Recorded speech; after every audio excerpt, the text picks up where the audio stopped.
Hey, this is Buck Dharma of Blue Oyster Cult, and you're listening to the Sports Circus.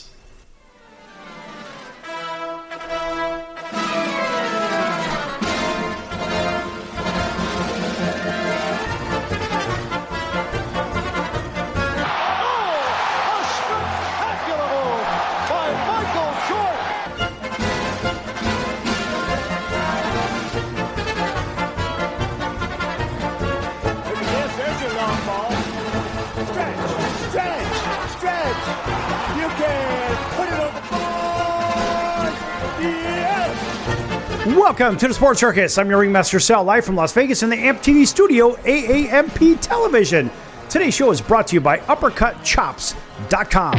Check out their tasty selection of all-natural, dry-aged USDA prime Wagyu steaks and chops. Wait till you taste their best-in-class New York steaks, the filet mignon, and of course the king of all, those gigantic cowboy cut and tomahawk cut ribeyes. Best I've ever had, probably be the best you ever have as well. Check them out at UppercutChops.com. That's UppercutChops.com. Or give them a call, find out what's for dinner at 714-948-0100. 714-948-0100. Again, 714-948-0100 for UppercutChops.com. Yes! A big welcome in to everybody listening in on our CBS, NBC, and Fox Sports affiliates from coast to coast. Everybody watching us on Cox, Comcast, Spectrum, Frontier, Oceanic, Time Warner, Spectrum, and Wild Cable TV. Thanks for joining us also on Hotel TV and Chicago Food Favorites on Facebook, a fun food group on Facebook. Check it out, folks. Chicago Food Favorites. You know, we think about all those people that get a chance to work at home. They don't have to commute back and forth. And you wonder sometimes, you got your neighbors out there walking to the mailbox, scratching their belly at 11 o'clock in the morning. Like, what the hell's going on over here?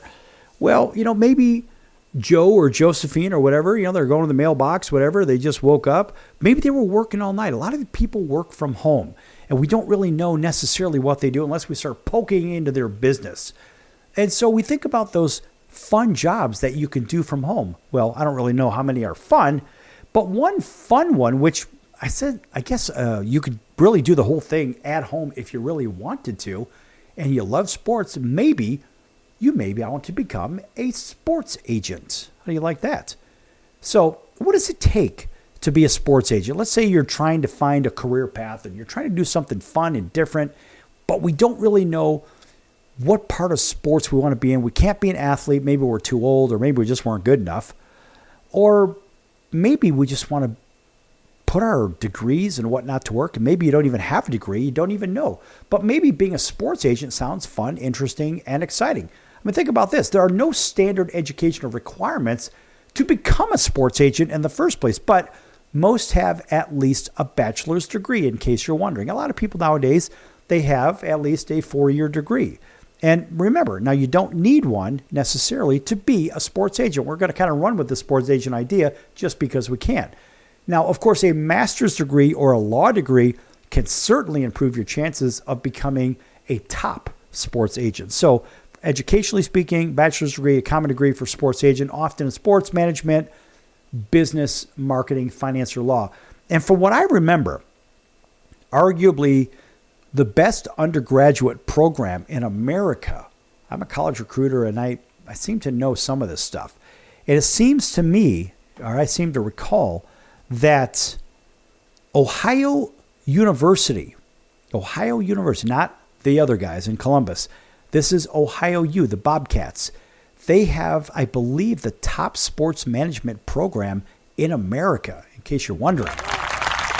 I get nothing for saying this. I'm just saying from my own recollection. So maybe an undergraduate degree, if you're thinking about becoming a sports agent from Ohio U, would kind of catapult you towards a fast track to being potentially a top sports agent.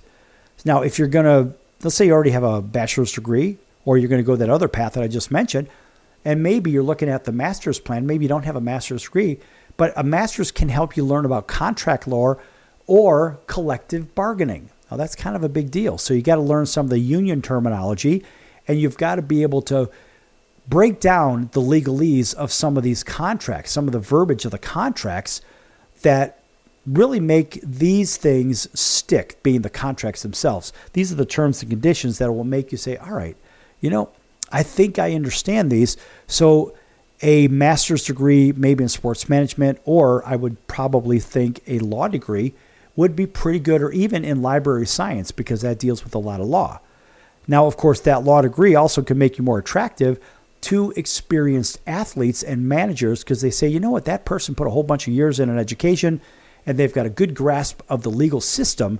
So we're likely to talk to somebody like that versus somebody maybe with no degree and minimal experience. And sometimes experience is a nice substitute for the degrees. But if you've got both, it sure seems to me that you're on the right track. But there are other requirements, though. Now, an internship is kind of a big deal, and that can help you gain experience working with athletes and to build connections. Those internships, it's funny because people say, well, an internship, generally speaking, will give you the experience and maybe what you don't want to do in life. And I can tell you, just from doing the sports circus for the last 8+ years, we have had several interns on this show and given them ideas and paths on which way to go in their careers, whether it's broadcasting, whether it's sports management, kinesiology, sports, business sports minds. You never know. They may want to work in the front office. They may even want to be on the equipment side. But being a part of this show gives you a nice depth and breadth of what it looks like to be involved in the sports business and or the media side of things.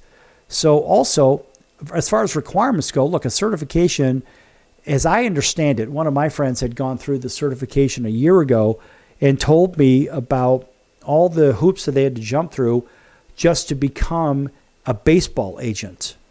And so the certification side, some professional leagues require agents to be certified, which often requires what? A bachelor's degree or a master's degree. Now, that all depends, of course, on the sport. But generally speaking, if I'm not mistaken, baseball requires certification. I don't know. I think the NFL does as well. I'm not sure about the NBA. I'm not sure about the National Hockey League or the Major League Soccer. But what I do know is that that certification is certainly one of those issues. Now, in addition to that, look, you're going to have to develop your skills. So first and foremost, that bachelor's degree could be in what? It could be in communications. I mean, that's my undergrad was in communications. And I actually had nonverbal communications in mine and philosophy. But communication skills are absolutely key. And look, agents need to be able to represent their clients and their interests and build trust. And that's by what? Effectively communicating with the agent or with the athlete as well as, I guess, the other side or whoever you're negotiating with. I don't want to say the opponent, but just whoever your target is. And of course, you're going to have some skills in marketing and branding as well. So, I mean, look, agents can use marketing and branding skills to showcase their clients' unique qualities, but you've got to be able to communicate them as well. That's where the communications part stick in.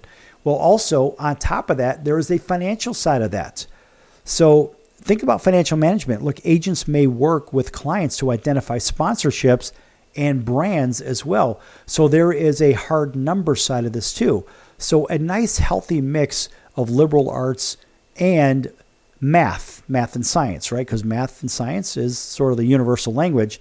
Regardless of what language you speak anywhere around the world, math and science is that universal language. And so networking is also another big part of it, which goes back to what? Your communication skills. A lot of people like to discount that communications degree, and I'm not really sure why. Well, it doesn't really amount to much. Well, I wouldn't really say that. I mean, network is also a big part of it. You got to network with people. Attending sporting events and industry conferences can help you meet potential clients and other industry professionals. So you have to know how to talk to them effectively, get your message across to them effectively. You have to be an effective listener. You really have to be a better listener than a speaker. That's for darn sure. And you have to listen to what people are not telling you. This way you know where your next questions may come from. So, I mean, how long does it take to become a sports agent? Geez, I don't know. I mean, a lot of people say it could take anywhere from 12 months to 24 months. I tend to believe that if you go the degree route, if you do it right, it's probably going to take you 4 to 6 years to really get into that sports agent workforce. And if you're going to work for one of those big organizations, it might take even a touch longer or a little bit of luck. but that's part of that networking part. So the communication skills are super important. And obviously, you may have to do some grunt work. So it may be necessary to gain some experience in the sports industry before you can actually start working as an agent, as it's almost like being an internship, doing this, that, or the other with a sports team or with a media company or something that relates directly back to sports in the first place. I mean, look, there's a lot to it. Think about this. From the NFL side, I mean, look, agents can earn, I mean, even on the small side, when you just start, $29,000 to $83,000. That's actually according to ZipRecruiter. But again, you're going to have experience, and you want to be in a location where there's actually a team playing, and you're going to have to do what? Well, an agent's salary is largely based on how well their clients perform. So you need people that are actually good at their sport as well. And so you ask, well, how hard is it to really become an NFL agent? Well, becoming a sports agent, as we already talked about, is very competitive. But this career isn't as straightforward as simply getting a degree and then finding a job. There are some requirements that are unique to this field, and you'll need to make those connections, as I mentioned, and you're going to really have to earn your stripes. Folks, it is not easy. So, in fact, in the next few segments, we're going to talk with Jason Owens, JasonOwensMusic.com. Check him out, country artist Jason Owens. This guy is a star. He's good. He's easy to talk to. A business guy also.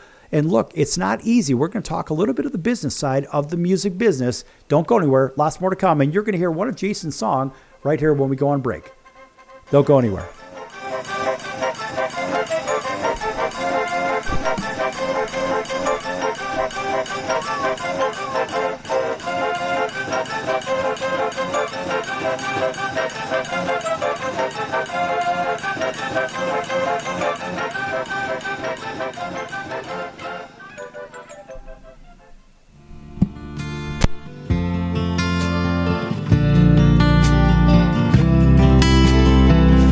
Can you feel the slow burn as you press against my lips? Your sweetness overtakes me, I'm okay with giving in. We're a lot different, I ain't looking for the same. Come a little closer, babe, I wanna play this game. You're my whiskey, You're my wine, I wanna feel your body next to mine. Tangled up in the bedsheets, mixing Chardonnay and country. Get me tipsy tonight, I'll drink you up until the sunrise. Wanna wake up with you by my side, mixing whiskey and wine.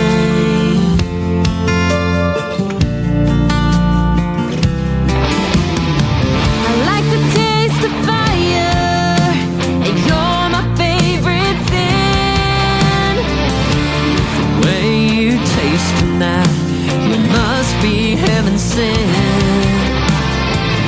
Red lip stain, still there from yesterday. You and me, we go together. There's just no other way. you're my whiskey, You're my wine, I wanna feel your body next to mine. Tangled up in the bedsheets, mixing Chardonnay and country. Get me tipsy tonight, I'll drink you up until the sunrise. Wanna wake up with you by my side, mixing whiskey and wine.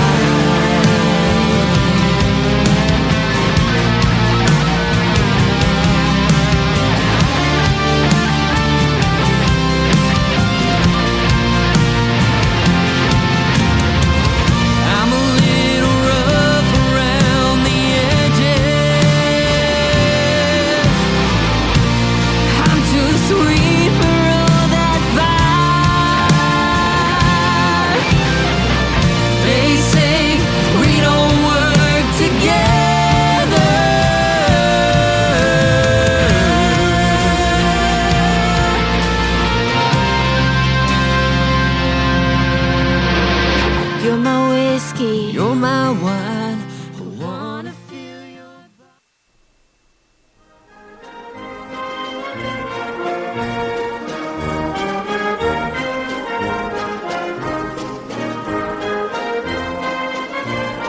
back to the Sports Circus. I'm Roy Firestone. Now it's time to throw it back to Sal.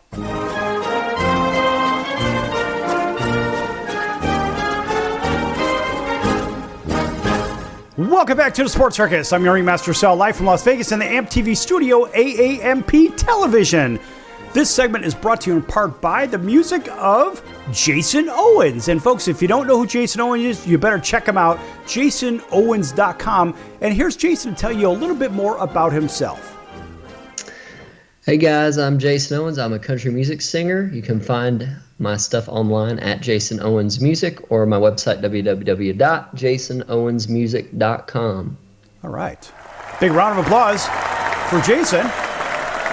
Sporting that ball cap today. What's that ball cap say on it? Let's see if I can read that. That says...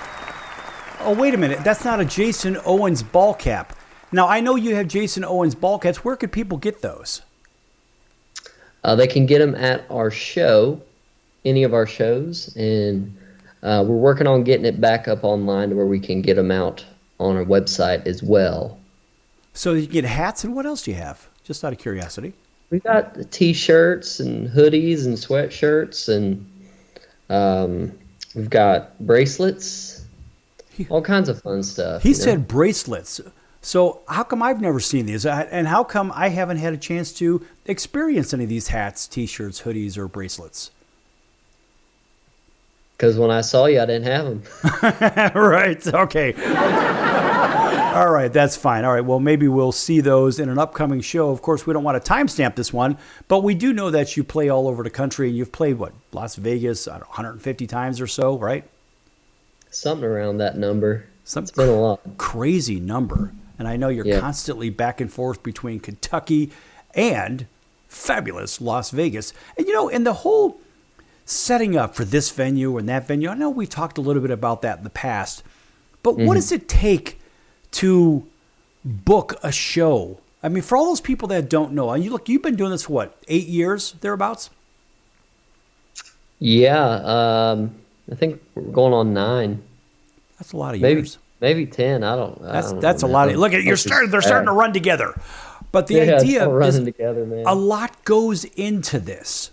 And so can you give the audience an idea of what goes into you hypothetically, let's say you want to play hypothetically in Pensacola, Florida, right? Mm-hmm. So what is the process for somebody like you or your management team to go in and secure a venue at X date, whatever that date is down the road? What are the steps that people have to take to book a show in the first place? Sure, Sal. Well, it can be a lot of different ways. The music business is a lot about relationships. So if you know a good booking agent or someone like that has a relationship with somebody in Florida, where you're saying hypothetically, that's probably the first place I'd start, is trying to find somebody that has an in there. Or if not, I would try to look up some venues that I feel like we'd be a good fit for. We would draw to and reach out to them, just cold email them or cold call them, or have my management or booking people call them and try to work it out. There's no rhyme or reason really to it. It's just how you get to the finish line. It's just getting out there and hoofing it. That's what you're saying. Yeah, man. Hustle. hustle. Let's put some muscle behind that hustle. I've heard that before. So let's just say you're going to play Mobile, Alabama, right? So the first step is you're going to find the different venues that are out there that may be good for your size of what you're drawing. I mean, of course, you want to play to 100,000 people, but I don't think they have a venue that big in Mobile, Alabama. Maybe they'll have something anywhere from 1,000 seats to 20,000 seats, for example. Well, actually, no, they play a football game down there. 90,000 seat venue in Alabama. Well, no, I'm talking about in Mobile, Alabama, down in the southern tip. Yeah. No, I'm just joking. No. That's okay. That's all right. So, all right, so you find the venue that fits your size, right? Yeah. And let's just say you narrow it down to maybe there's 4 in the city or around the area that fit your size. I mean, for example, you could maybe play at it's the Pensacola Blue Wahoos, if I'm not mistaken. That's a AA baseball team in the Atlantic Coast League.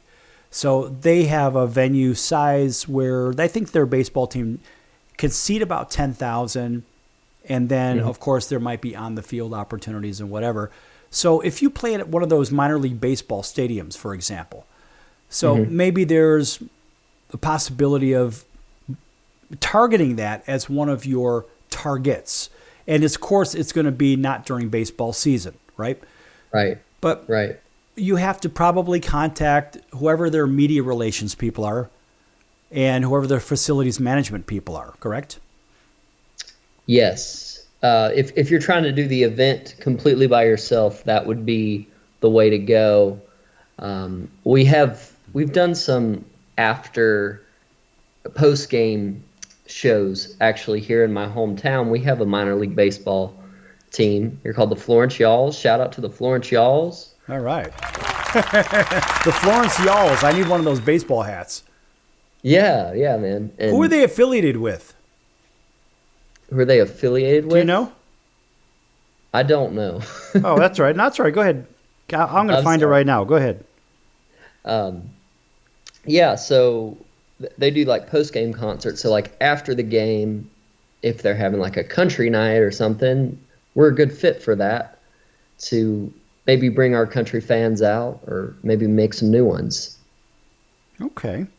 Well, that's interesting. Okay, so what I'm thinking about, I like the idea of tagging on to a current event for sure, but I also like the idea of an independent show. And by the way, what's interesting about the Florence Yalls is it says on their jerseys, Flow. Flow. And I think of like Mel's Diner, and I think of Flow. It's just really funny when you see it because they're red, white, and blue, right? But it's kind of humorous. But then the home jerseys say Yalls on them. Because usually the road jerseys will say the city, and then the home jerseys will have the nickname for the team. Just in case you're wondering. Well, that's a fun fact there, Sal. I didn't know that. Yeah, it's a fun fact. And by the way, the Florence Yalls is where Southern hospitality meets eccentric, over-the-top entertainment. Well, you're entertainment, but you're not over-the-top entertainment. You're a good, solid entertainment. You're a good mix of what and what. If you were going to describe your music in one sentence to a non-country music audience, how would you describe it? I'd say we're a good mix of country music and rock music at the core, with a little bit of bluegrass flair in there as well. All right. I like that. All right. That's good stuff. All right. So back to this venue. And so what if the venue doesn't really know about you? How do you convince them, or how do you talk to them about you outside of you giving an interview? How do they find, well, geez, this guy talks a big game, but what has he done? Where do you direct him to? Sure. So normally I would send them a link to our electronic press kit, or EPK. And basically that thing it's a page on our website that has all the information about it'll have like our bio in it, our videos, some pictures of us, just all the information they would need to know, TV appearances, radio appearances, how many Spotify streams we have, that kind of deal. And it kind of gives the buyer a better understanding of what they're getting into when they have us out. Okay. So looking at that stadium that's right there in Florence, for example, it's a pretty good-sized stadium. That would be Thomas More Stadium. Right? Yeah. So it looks like they probably seat somewhere around 10,000. And I'm sure that they have other concerts or other events in the stadium when it's not baseball season, right? Because they're always trying to maximize the use of that venue. And so maybe when you say, look, I would like to play here, maybe it's going to be, I don't know, some kind of a break you're going to have in the schedule, or it's right after the minor league season, which technically ends at the end of August, right? So you could do your September shows or October shows in a place like that. That'd be wonderful with the fall colors and whatnot. So you would contact their facilities manager, staying on topic here, and say, look, here's my information if you don't know about me. and this is what I charge for this. Now, is it usually, I'm not asking you the amount, is it usually a per day, per event? How does that work? Yeah, it can be a guarantee, which means it's like a flat rate for our performance, or it could be a split of ticket sales, merchandise, pretty much anything that we are going to profit on in the long run. So that we might say, well, we'll come in and play the show. You don't really have a cost except, letting us use, in this case, the stadium. And then we will have a split, whatever that percentage is, of everything else. So we both come out good together. Right. Well, so both sides win, and I'm sure that's part of the negotiation anyway, because it's not really a standard format here in our last 30 seconds. There's not really a standard format. I would imagine it's just a case-by-case basis when it comes to negotiating whether you're going to get X, Y, or Z, right or wrong? Yes. Yeah. Yes, it's case by case. Yeah, I would imagine that's the safest way to talk about it. All right, folks, we're going to be back here with Jason Owens, jasonowensmusic.com. Check him out while we're on break and listen to this song that's coming up here right after our outro. And, folks, you're going to like it. This is just one of his original hits. And we're going to be back in a few minutes on the Sports Circus. Don't go anywhere.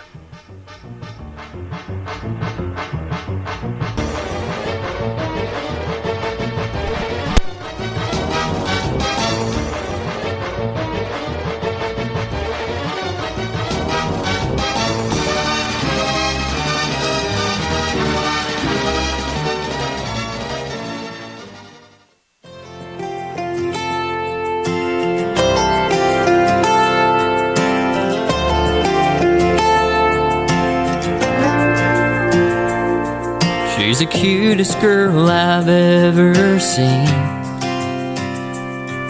When she's fighting mad, it's the funniest thing. Long hair, blue eyes, and a heart of gold. This is the one thing I want you to know.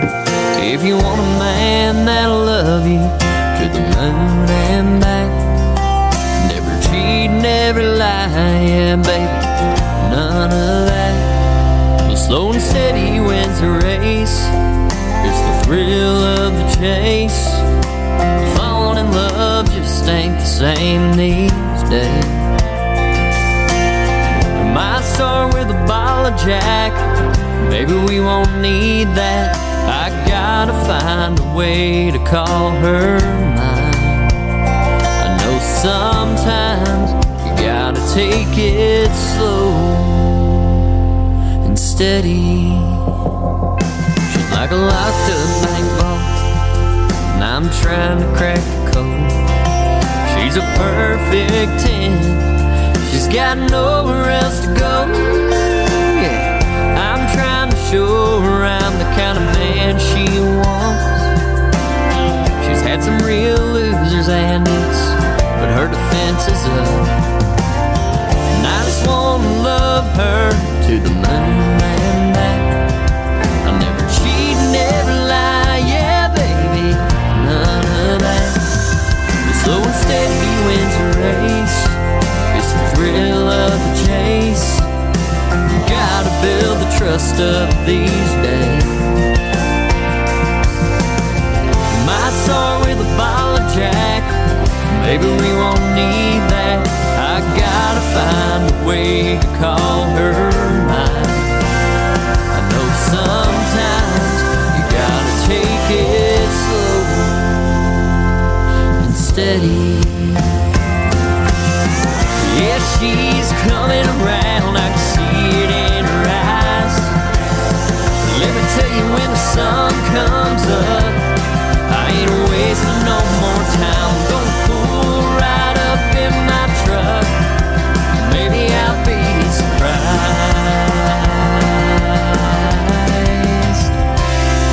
Slow and steady wins a race. She's walking right out. That smile she just gave me, I can see she's getting.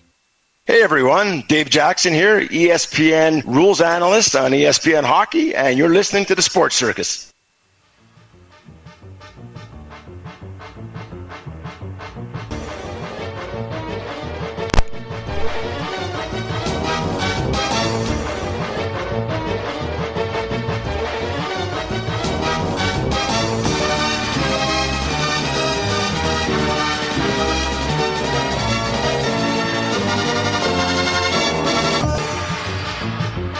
Welcome back to the Sports Circus. I'm your Ringmaster Sal, live from Las Vegas in the AMP TV studio, AAMP television. Folks, check out jasonowensmusic.com, as that is who this segment is brought to you by, just like the previous segment. Why can we do that? Because it's our show and we do what we want to do, if you know what I mean, here on the Sports Circus. But listen, a big welcome back to everybody listening in on our CBS, NBC, and Fox Sports affiliates, including our friends over in Honolulu on CBS Sports 1500 KHKA. That's home of the Yankees, 49ers, and the Alabama Crimson Tide. Welcome to everybody else up and down the West Coast and throughout the Heartland on all of our independents and network affiliates, all the way down to Auburn, Alabama.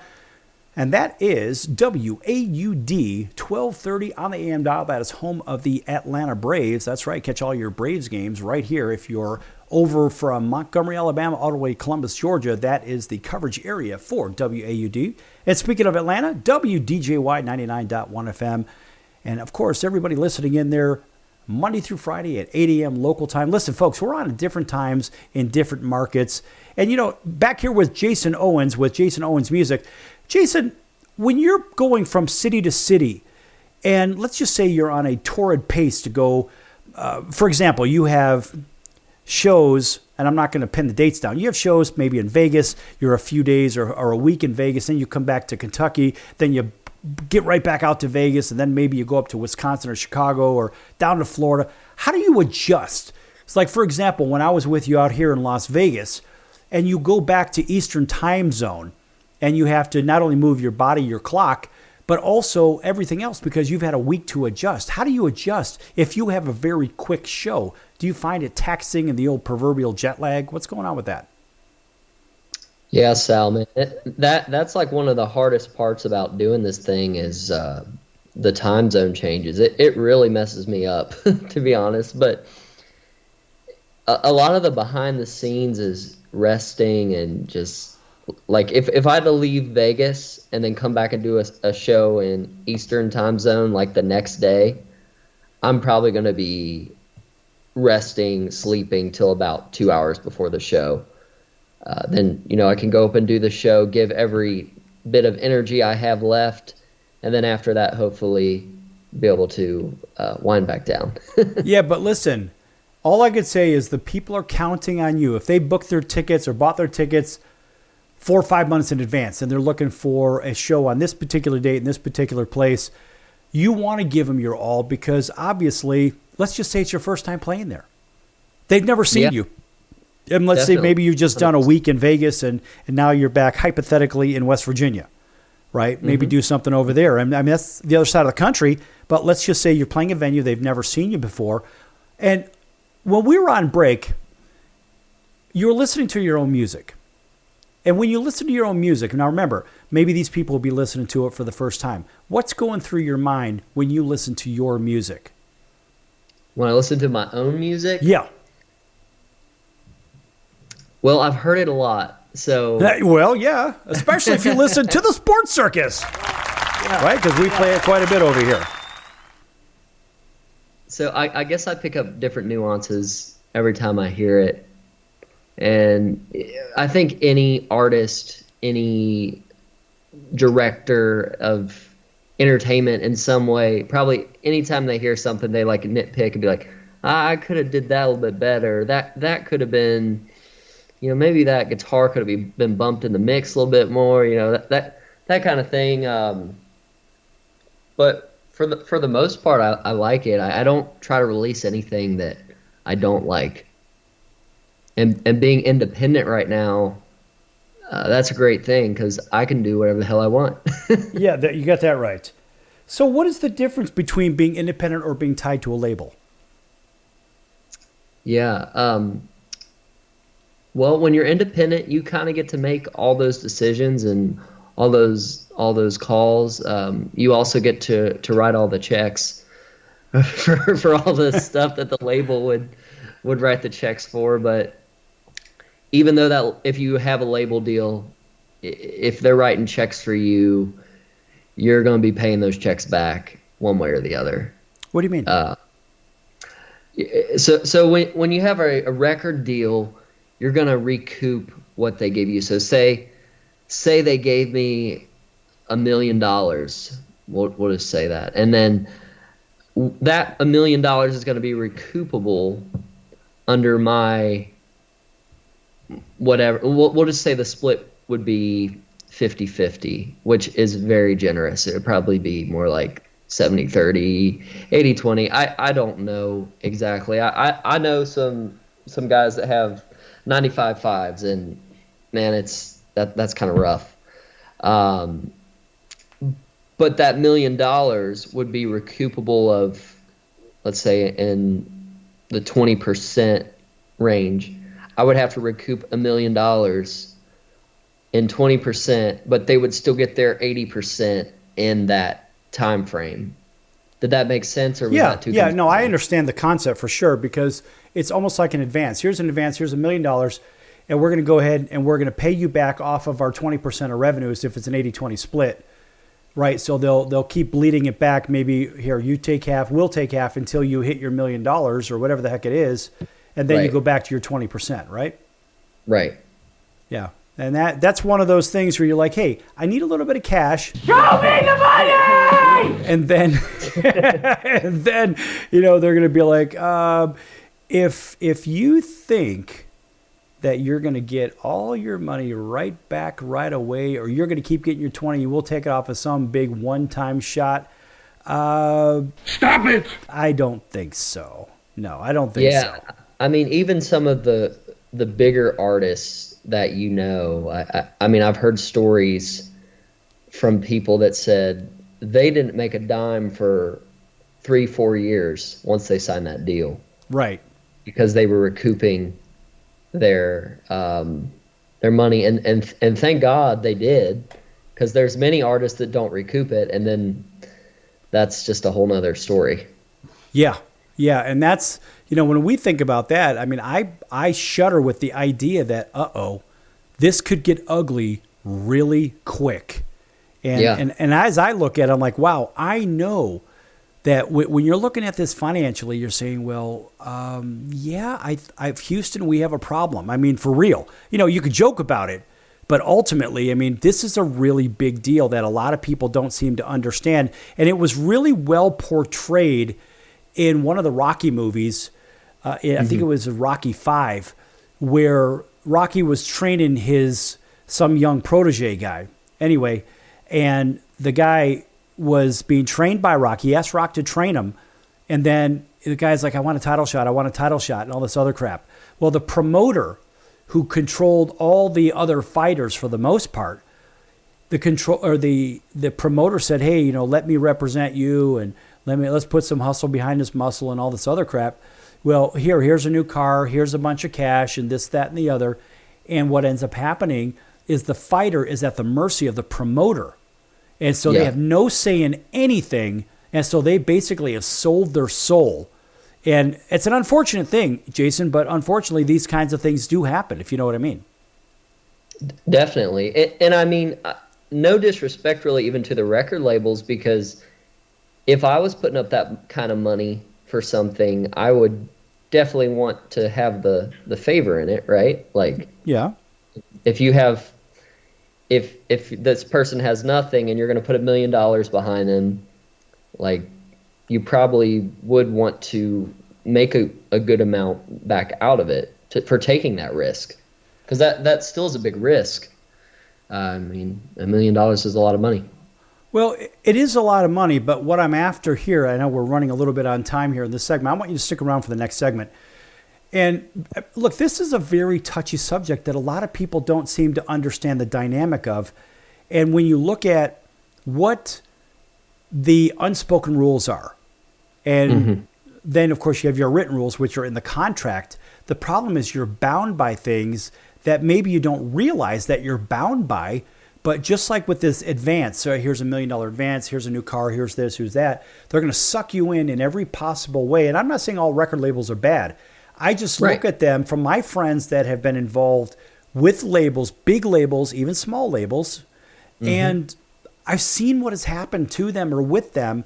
And I would argue that about 75% of them are very unhappy with the entire process because they're really under the gun. And I think you and I talked a little bit about this. Oh, I think it was probably about a week or so ago, just offline. And I want to talk about this in the next segment. If you don't mind sticking around, you going to stick around with us? Yeah, definitely. Okay. Yeah, because I mean, this is something that people don't really hear about.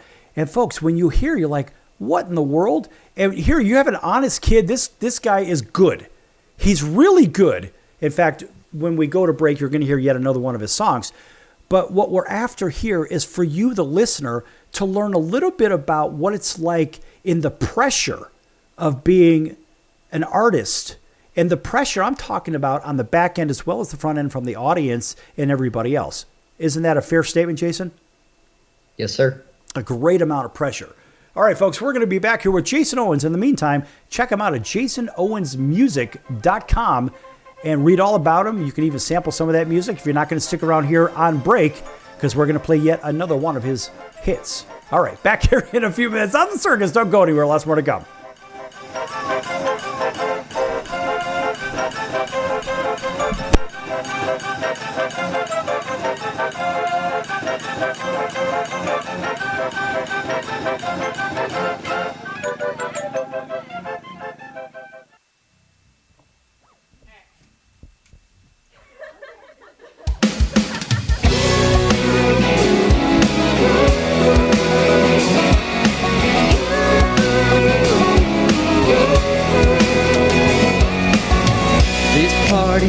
Without your smile, why'd let the guys drag me out for this? You're probably at home just watching TV, and I can't stop thinking about your lips. 'Cause your kisses are sweeter than this champagne. Your voice is better than the song that the DJ's playing. There's no party, no party, no party like you. And there's nobody, nobody that can light up this whole room. No Mardi Gras or Fiesta to compare it to. There's no party, girl. There's no party like you.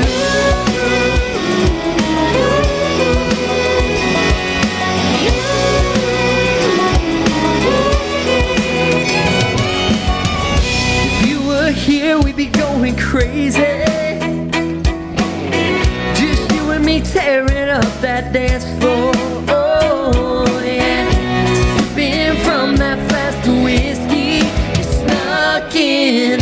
I wish you walked right through that door. The spotlight's spinning round and round, it's searching for you.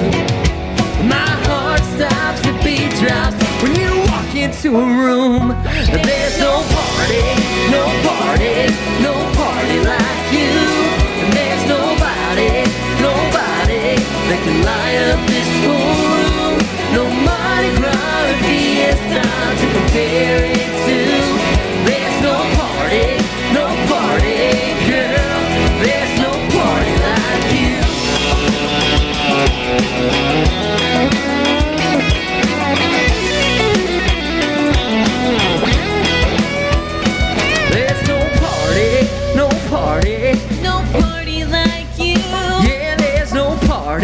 No party, no party like you. Yeah, there's no party, no party, no party like you. There's nobody, nobody that can light up this whole room. No Mardi Gras or Fiesta to compare it to. There's no party, girl. There's no party like you.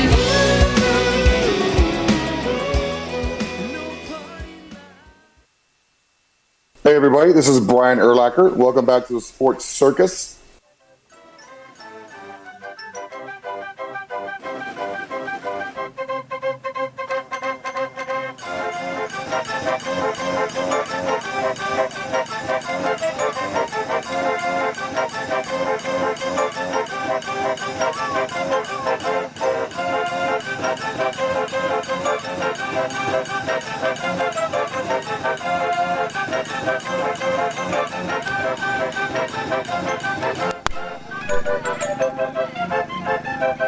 Welcome back to the Sports Circus. I'm your Ringmaster Sal, live from Las Vegas in the AMP TV studio, AAMP Television. This segment is brought to you in part by the College of Southern Nevada Athletics. Check them out at csncoyotes.com for upcoming games and events. That's csncoyotes.com for the College of Southern Nevada Athletics. All right. All right, welcome back to everybody on Radio TV. You know who you are. Back here with Jason Owens, country music artist. I call him country music star because, hey, this guy's a star. If you haven't heard of him, you will. And if you haven't heard of him, you've been living under a rock on top of it. All right, Jason, welcome back to the show. Thank you very much. I was waiting for a little Elvis because I'm in Vegas. Thank you very much, man. Thank you. All right. So when we left off in the last segment, it was a little bit about pressure from a label. So for those artists that sign from the record labels, what does that look like as far as the pressure that they would put on the artist? Because you had said something, if I'm not mistaken, in a conversation we had a few days ago or whatnot, it was something to the effect of maybe there is an album, we'll just say, you use the old school terminology, right? That an album was put out, maybe it took, 5 years to put songs together or something like that. And it was released and it does really well. But let's say you have a 3-album deal, for example, right? But let's say they want the next one out in a certain amount of time. What are the pressures to create those next hit songs? Because you never know if it's going to be a hit, right? I mean, you can put it in front of focus groups, but you really don't know. So what does that pressure feel like to you, the artist? I mean, there's definitely a lot of pressure there. Like, I've never had a major label deal, but some buddies I have that have had them are like, they definitely feel some pressure there for sure. Because if you turn in, sorry, I am just babbling right now, y'all. If you turn in a record to the label, say you worked on it for a year or two, you turn it in, and they don't like it, guess what? You got to go record another one. So they just blow it up. Yeah, until you make 3 records that they're happy with. I mean, that would be in the case that you want out of the deal. Okay. That would be bad. That if you're like, well, I want out of this deal, so I'm gonna record this awful record, so they'll just drop me or whatever. That's not the case. So they could break the contract, but you really can't break the contract. Right. Oh, wow, that's where the plot thickens. All right, so talk about that. Again, people don't really hear about this stuff from the music bit. Let me tell you something, folks. This is very similar. We're talking about this because A, it's music, but B, this also pertains to sports as well. Entertainment is entertainment. And listen, even the National Football League, if you look at their charter, they are an entertainment company. So we go back to the idea that they could drop you, Jason, if they wanted to, but you can't drop them. Not until until you deliver. Yep, not to deliver or you recoup the money. Right, that $1 million advance or whatever the hell it is, right?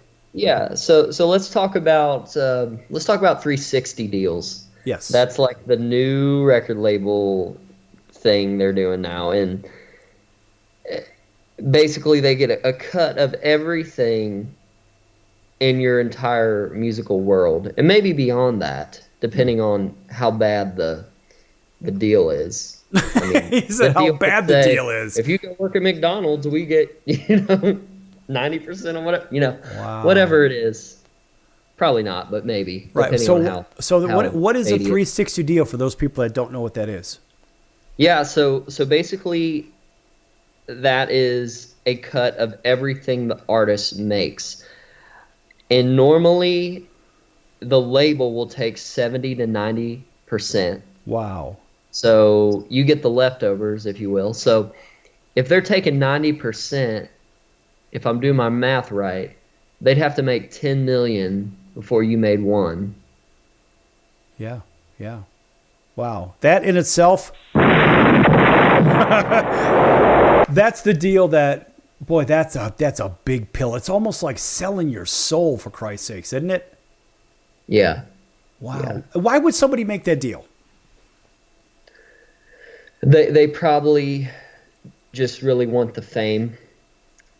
and they want to fast track it. But the thing is, even if you make that deal, there's no guarantee. I mean, I know some people that have made deals like that, and they're kind of in the same boat as me. They're like, well, I'm just posting on TikTok. I'm posting my stuff. The record label's not really doing a damn thing. But cool, I'm signed to whatever record label that also has these big artists. You know, if they don't do anything for you, it's not worth your time. Well, you know, it's interesting you say that. So I've been, one of my friends in the sports world, this for all you baseball fans out there, I'm a former ball player, and I know somebody that is signed by a very large organization. We'll say they're CAA, right? CAA is as big as they come, right? Okay. And they've got the big agent, the big name, the big everything. But this particular ball player is absolutely lost. And, buddy, when I say they're lost, man, they are lost. And the reason I say they're lost because they've been lost in the shuffle. They've been shelved. And there are other people shelved. That's a really tough word. But they have been shelved because, they could play, but they're not as good as some of the others. But the problem is the agent, the superstar agent guy, to be nameless, he has some of the biggest names in baseball. We'll leave it like that. Right. This particular guy says, you know what, we're just going to go ahead and leave this guy out there. If he happens to do something spectacular, fine, but we're not going to turn any attention. We're going to take most of his money and so forth. In the meantime, they're not going to do anything from a public relations standpoint or anything to draw any eyeballs to him. Does that happen in music? Yeah, I mean, here's an example of being shelved in the music business. And this one sucks. This one burns here. So let's take the biggest artist in the world. We'll say Taylor Swift. Say they found somebody who is as good, pretty much is very similar to Taylor Swift. But guess what? They don't want competition. So they're going to sign this person and then shelve them, like you said. So now we own everything. You can't release a damn thing, and you are pretty much you're screwed. You know, you've signed away your music career. You're done. Right. That's what I'm getting at. I mean, look, we've got a few minutes left in the segment here, but buddy, this is the thing that scares me for all those new artists out there. I know plenty of them, just like you. And look, you're an expanding and growing audience. And people like you, but you haven't sold your soul. You didn't sign a bad deal. Not that I know of anyway.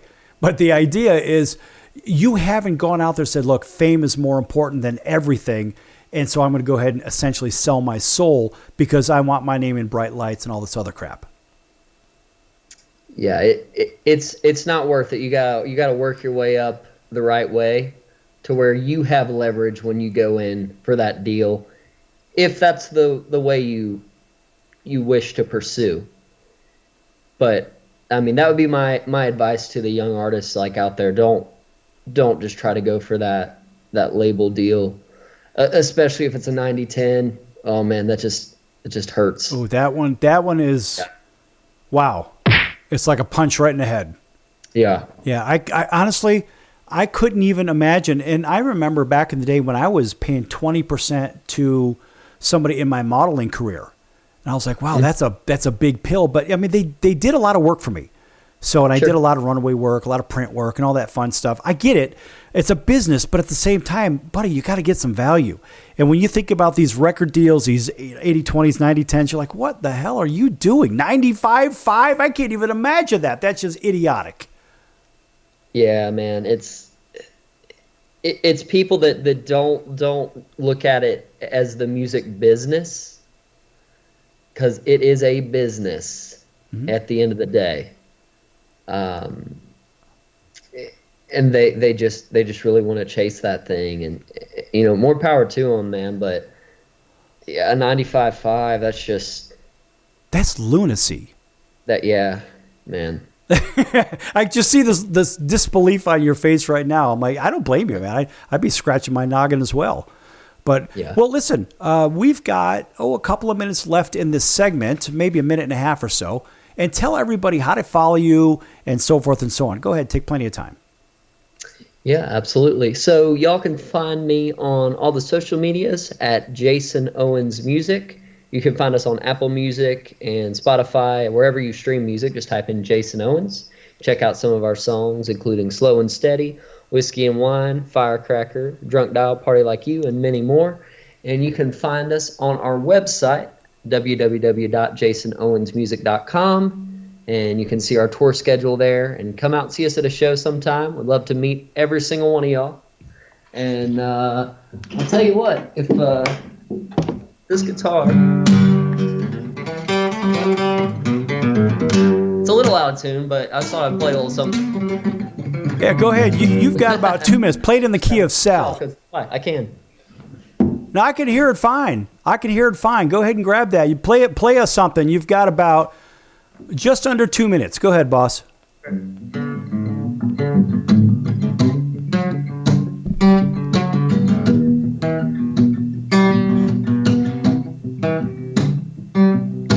You told me you're going out tomorrow, going to drown all your sorrows and going out with your girlfriends, leaving your boyfriend at home. Now it's been a while, I guess I should expect it. You do this every time, soon you're gonna regret it. When he sees my number on your phone at 3 a.m. I'm always your first call when you had a little too much. You're running to me no matter what.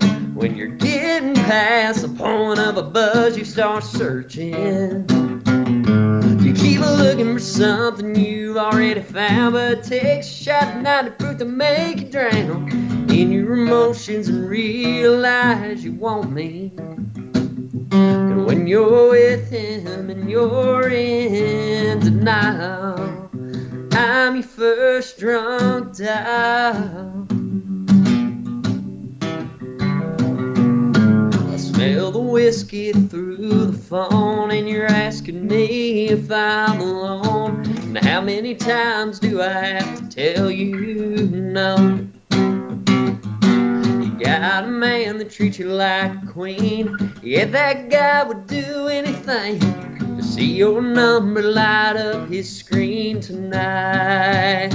Well, I'm always your first call when you had a little too much. You're running to me no matter what. When you're getting past the point of a buzz, you start searching.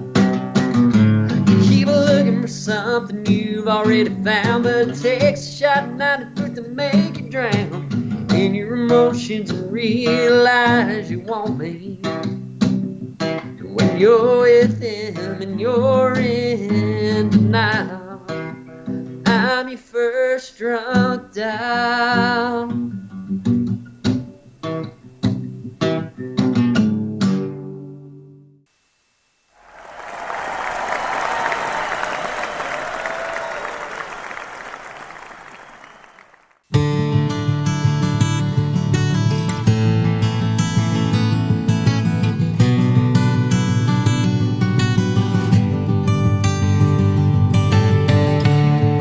On paper I look perfect, just a nice country boy from the South.